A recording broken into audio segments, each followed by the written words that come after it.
সুন্দরপুর নামের একটি শান্ত গ্রাম।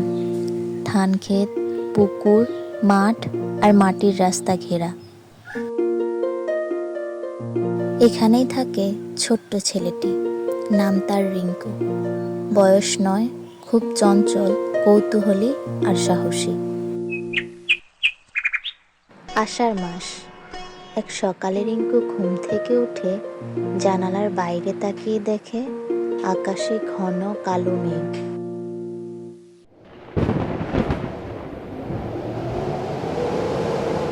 আহা, আজ তো বুঝি বৃষ্টি আসবে, তাহলে তো খেলা মাটি। রিঙ্কুর মা তখন রান্নাঘরে খিচুড়ি রান্না করছেন। রিঙ্কু, বাইরে যাস না, দেখছিস মেঘ করেছে, এখনই বৃষ্টি নামবে।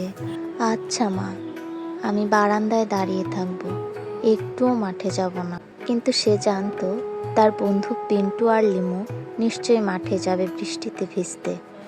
ছমছম করে বৃষ্টি নামতে শুরু করলো। রিঙ্কু আর নিজেকে সামলাতে পারল না, সে ছোট ছাতা হাতে বেরিয়ে পড়ল।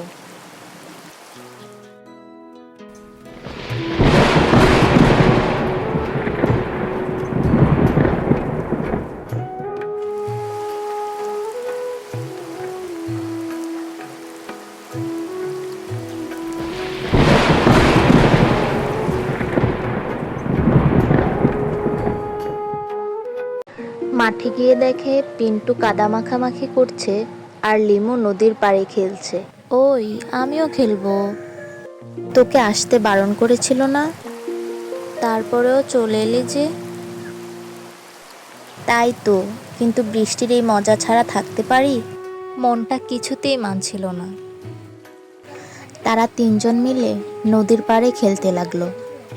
হঠাৎ খালের ধারে ঝোপের আড়ালে কান্নার আওয়াজ পেল তারা। ওই, শুনলি কি কাঁদছে? চল দেখে আসি।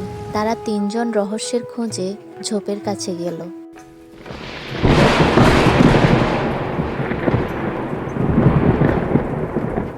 গিয়ে দেখে একটি ছোট মেয়ে বসে কাঁদছে।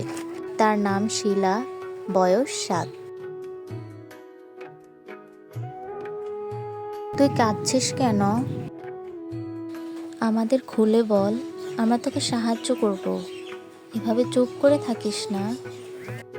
আমি স্কুল থেকে ফিরছিলাম, বৃষ্টি শুরু হলে পিছনে পড়ে যাই। খাতা কলম সব ভিজে গেছে, বাড়ি খুঁজে পাচ্ছি না। তুমি কোথায় থাকো?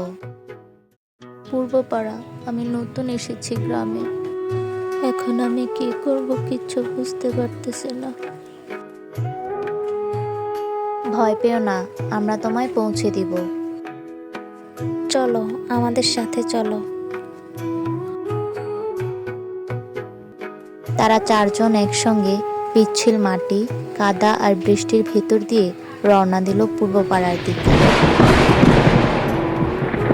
অনেক কষ্টে তারা পৌঁছে গেল শিলার বাড়িতে।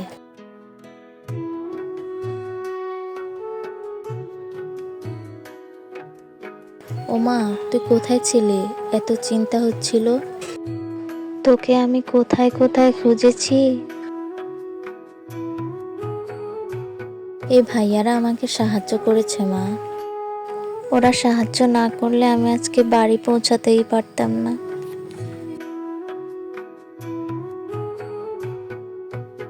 তাদেরকে ভিজে জামা কাপড় খুলে শুকনো তোয়ালে দিলেন, তারপর গরম দুধ আর মুড়ি খেতে দিলেন। আজ একটা সত্যিকারের অ্যাডভেঞ্চার হলো, শুধু খেলা না, ভালো কাজও করলাম। এখন থেকে আমরা সবাই বন্ধু। তোমরা আমার প্রথম বন্ধু হলে এই গ্রামে। তোমাদের উপকারের কথা আমি কখনোই ভুলবো না। তোমরা অনেক বড় উপকার করলে আমার। সেদিন বিকেলে বৃষ্টি থেমে গেল, আকাশ পরিষ্কার হয়ে গেল। 4 জন একসঙ্গে হাসলো।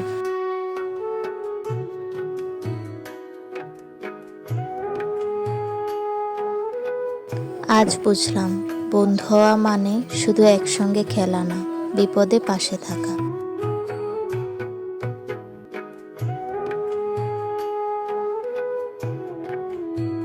সেদিন থেকে রিঙ্কু, পিন্টু, লিমু আর শিলা হয়ে গেল অটুট বন্ধু। গ্রামবাসীরা বলতো এই চারজন একসঙ্গে থাকলে যে কোনো বিপদও হাসি হয়ে যায়। গল্পের শিক্ষা, বৃষ্টি যেমন প্রকৃতিকে সতেজ করে, তেমনি একটি ছোট সাহায্য কারো মনে বন্ধুত্বের বীজ বপন করতে পারে। প্রকৃত বন্ধু বিপদের সময় পাশে দাঁড়ায়।